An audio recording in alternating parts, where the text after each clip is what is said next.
Shalom. This Sunday was Rosh Chodesh Kislev, and Kislev contains the holiday of Hanuka. Hanuka is a celebration. It's actually the youngest of Jewish holidays, and to a certain extent, it's the oldest of human holidays. And what it commemorates is two interrelated miracles or events. The event was the victory of basically a Jewish culture over a Greek culture. After the Jews returned from the Babylonian exile, they rebuilt the temple, but then you had a substantial number of them that did not want to live according to Torah's Moshe, and they embraced the Greek culture, which was the dominant culture of the time. It had milas. The Greeks loved science very much, philosophy, knowledge. So you also had Alexander the Great, who had seized power basically from Persia, including the land of Israel. And he had three generals who took over after him. One of them was Antiochus, and he created a dynasty. And one of them, Antiochus III, who ruled in Syria, was a great proponent of Greek culture, and he didn't like Jewish culture. So you had basically an attempt to destroy the Jewish culture, specifically in the temple, seizing the temple, and specifically defiling it. The Greeks particularly hated the laws of purity, and one of the things they did was that they defiled the olive oil that was used to light the menorah in the temple. So a war broke out. The leader of the religious Jews was Judah Maccabee. It's a play. The word Maccabee has various interpretations. Among them, a sledgehammer. He was a mighty hammer. He smashed his foes. And the Maccabees retook the temple, and they wanted to light the menorah, but they only found one cruse, pach, container of oil that was not ritually defiled, and it was only good for one day, and it would take 8 days before they could produce pure oil. So there's a difference of opinion just what they did. Some say that they divided the 1 day's supply of oil into 8 days. Others say that they just lit it the way it was. In any case, it burnt for 8 days. And this was considered a great miracle. Certainly 1 day's supply of oil doesn't last for 8 days.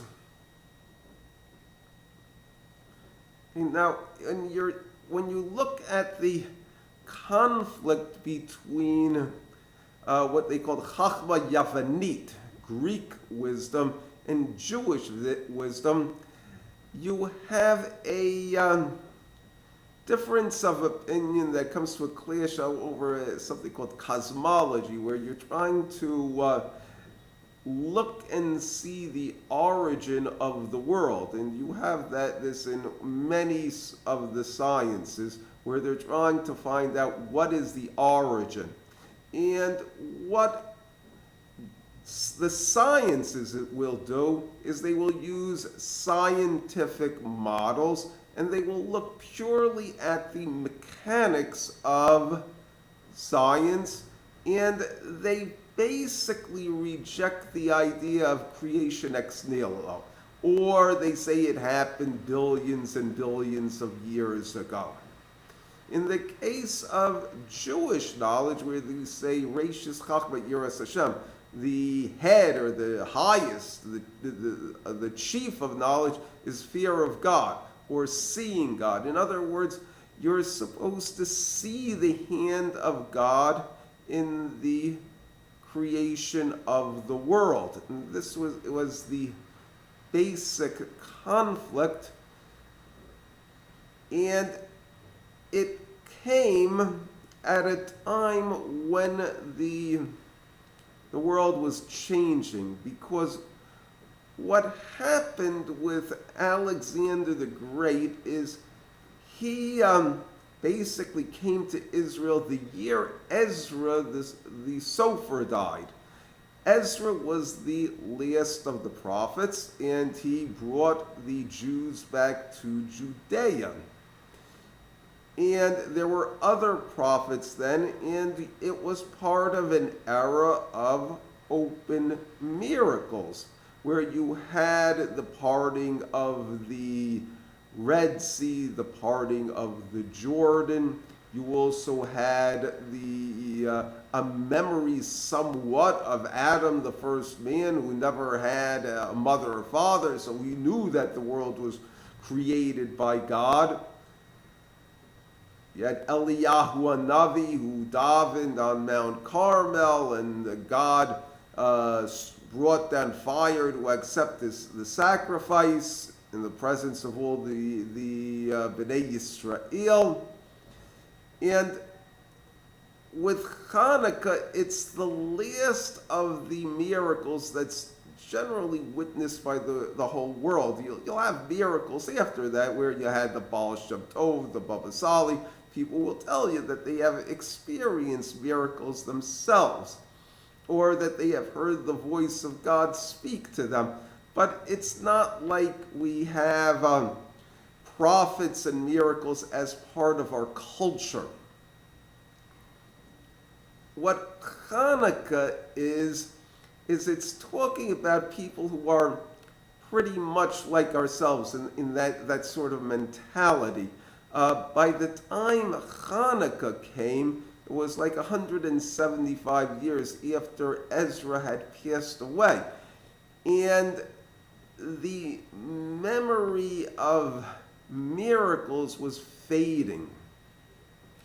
So when you had this, the miracle of Hanukkah, it was something that people could relate to from an old world. But the new world was something different.